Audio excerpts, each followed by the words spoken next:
अजित पवार कह रहे हैं कि जरूर कार्रवाई होगी, कैसे देखते हैं आप?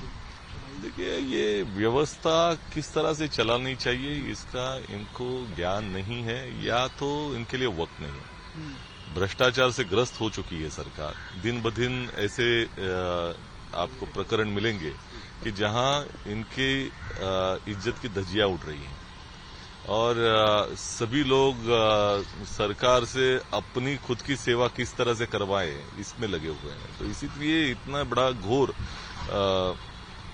मैं क्या समझता हूं कि जो प्रशासन की इतनी बड़ी गलती सामने आती है। लगभग 14,000 से ज्यादा पुरुषों ने पैसे ले लिए लाडली बहन योजना के, और उससे भी ज्यादा अभी ऐसा है कि बहुत सारे महिलाओं को आप उसमें से निकाल भी रहे हो सूची से। तो ये सभी चीजें इस सरकार की अकार्यक्षमता को दर्शाती हैं और किस तरह से ये लोग लायक नहीं है सरकार चलाने के लिए सामने नजर आता है। और जिस तरीके से हमने देखा कि पुणे में रेल पार्टी में खर्चे के दामाद पकड़े, किस तरीके से कार्रवाई को पुलिस ने की है? देखिए, ये सरकार भारतीय जनता पार्टी विशेषतः ये एक विंडिक्टिव पार्टी है। ये जिस तरह से इन्होंने 11 साल में प्रशासन दिया है, इसमें अपने विरोधकों के ऊपर जिस तरह का आक्रमण किया है, इससे निश्चित तौर पर ये बदले की राजनीति ये लोग करते हैं। तो इसी वजह से जब भी ऐसी कोई घटना सामने आती है जिसमें विपक्ष के नेता से संबंधित कुछ नाम आ जाता है, तो इसके ऊपर निश्चित तौर पर हमें संदेह तैयार हो जाता है और इसीलिए हम अपेक्षा रखते हैं कि वहां की पुलिस ये इसकी प्रामाणिकता से जांच करे और अगर उसमें कोई गलती है तो उसके ऊपर कार्रवाई करे। लेकिन ये कोई एक कोइंसिडेंस नहीं है, मतलब हो सकता कि अभी के खड़से जी ने कुछ आरोप किए और अभी ऐसी कार्रवाई हुई। तो बहुत बार ये नजर आ रहा है कि मुंह बंद करवाने के लिए इस तरह के हथकंडे भारतीय जनता पार्टी और महायुति इस्तेमाल करती है। हमें अपेक्षा है कि न्याय मिले। कल उद्धव ठाकरे जी का जन्मदिन था, जिसमें राज ठाकरे पहुंचे मातोश्री, करीब 12 से 13 साल बाद गए, दोनों भाई एक साथ आए, कैसे देखते हैं?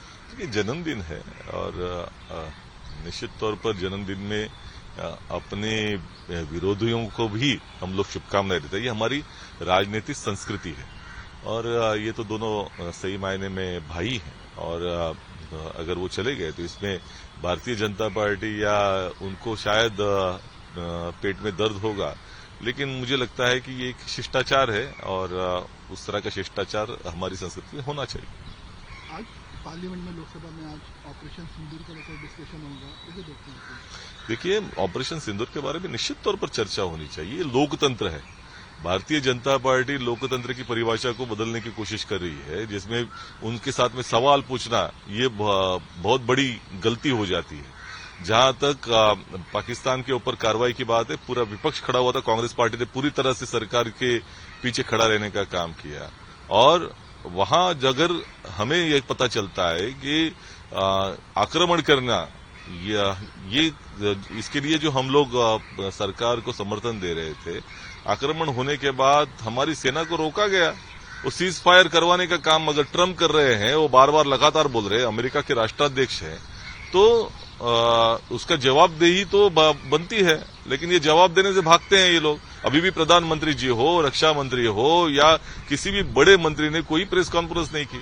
तो इसके बारे में जो सवाल आ रहे हैं वो इंटरनेशनल मीडिया में आ रहे हैं या भारत के हर एक नागरिक को उसको पूछने का अधिकार है।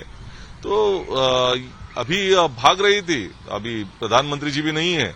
हम ये समझते हैं कि प्रधानमंत्री जी आए संसद में, वो भी जवाब दे और खुले तौर पर भारत के नागरिकों को पता चले कि ये सीज फायर किया तो ट्रंप ने किया कि नहीं और सरकार ने क्या हमारी सेना को रोका क्या।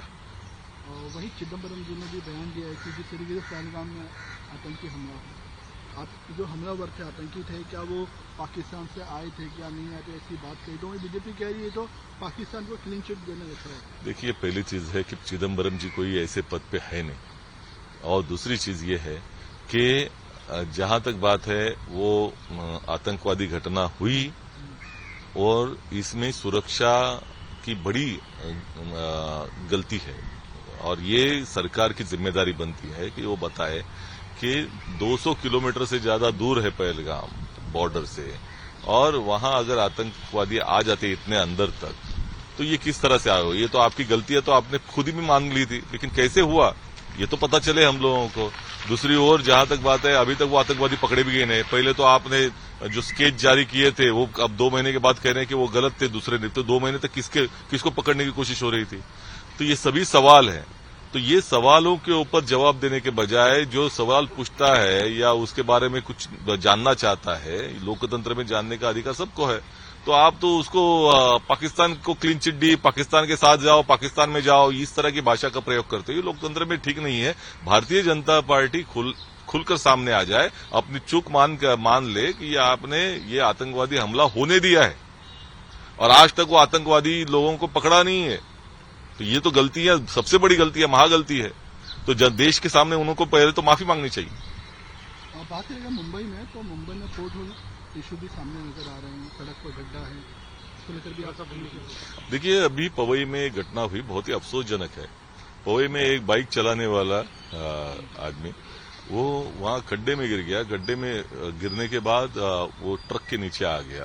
तो ये तो मेरे ख्याल से ये हत्या है, क्योंकि महानगर पालिका किस तरह का प्रशासन चला रही है। सभी गड्ढों का साम्राज्य हो चुका है, लोगों की जान खतरे में आ रही है, और इस बाबले तो गड्ढे में गिरकर वो बेचारा मर गया, उसके ये गड्ढों की वजह से हुआ है। तो हम तो चाहते हैं कि इमीडिएटली वो अधिकारियों के ऊपर एफआईआर दर्ज हो जो जिसके लिए जिम्मेदार है ये गड्ढों के लिए। और क्या प्रशासन मिल रहा है लोगों को? आज 3-3 घंटे की ट्रैफिक में फंसे जा रहे हैं। गड्ढा आप देखोगे तो पूरे गड्ढों का साम्राज्य हुआ है। वो सभी महानगर पालिका भी पूरी तरह से अकार्यक्षम साबित हो रही है। एमएसआरडीसी हो या एमएमआरडी हो, सभी व्यवस्थाएं पूरी तरह से चरमरा चुकी है। तो इसका कारण है कि ऐसी नाकारा सरकार यहां बैठी हुई है कि जिसको ये चलाने ही नहीं आता। अब महानगर पालिका के ऊपर दोष भी नहीं दे सकते, आप तो प्रशासक लगाए हो, आप तो खुद नगर विकास मंत्री इसको चला रहे हैं। तो किस तरह का प्रशासन है? तो निश्चित तौर पर इनका पूरा ध्यान भ्रष्टाचार करने में है, पैसा पूरी तरह से निकालने में है, सत्ता से पैसा, पैसे से सत्ता, यही इनका ध्येय है।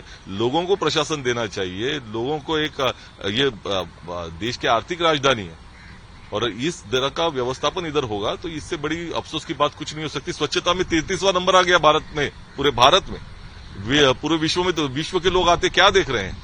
तो निश्चित तौर पर यह नाकारा सरकार है और ये हम मांग करते हैं कि जो अधिकारी इसके लिए जिम्मेदार है उनके ऊपर एफआईआर दर्ज की जाए।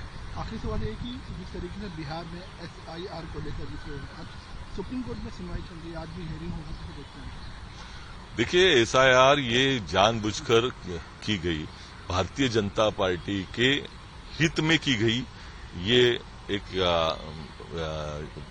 एक्सरसाइज है। निश्चित तौर पर इसके बारे में जो प्रश्न उठ रहे हैं ये इसका जवाब सुप्रीम कोर्ट में भी दे नहीं पा रहे हैं इलेक्शन कमीशन। और जहां तक ये अभी सामने घटनाएं आ रही हैं कि फॉर्म भी सब मतलब गलत तरीके से भरे जा रहे हैं, वो लोग भी नहीं है उनके फॉर्म भरे जा रहे हैं। तो ये सभी चीजें लग रहा है कि लोगों को वोटर लिस्ट से निकालने की प्रक्रिया चल रही है और एक बताने की कोशिश हो रही है बांग्लादेशी, रोहिंग्या है, उसका संबंध नागरिकता कौन है नागरिक और कौन नागरिक नहीं रहेगा, ये तो इलेक्शन कमीशन नहीं तय कर सकता। लेकिन ये जिस तरह की बातें अभी इलेक्शन कमीशन कर रही है वो भी तो भारतीय जनता पार्टी की भाषा है। और निश्चित तौर पर हम ये पूछना चाहेंगे कि आपकी 11 साल केंद्र में सरकार है, राज्य में आपकी लगातार सरकार है, तो ये रोहिंग्या और बांग्लादेशी आए कहां से? और जब इलेक्शन चुनाव आयोग को सवाल पूछते हैं तो जवाब भारतीय जनता पार्टी के प्रवक्ता देते हैं या नेता देते हैं। ये क्या प्रक्रिया है और ये क्या साठगांठ है? निश्चित तौर पर हम अपेक्षा रखते हैं कि उच्चतम न्यायालय इसमें इसके तय तक जाए और ये सब जो ढकोसला है, ये लोकतंत्र के ऊपर जो आक्रमण है, इसको रोके।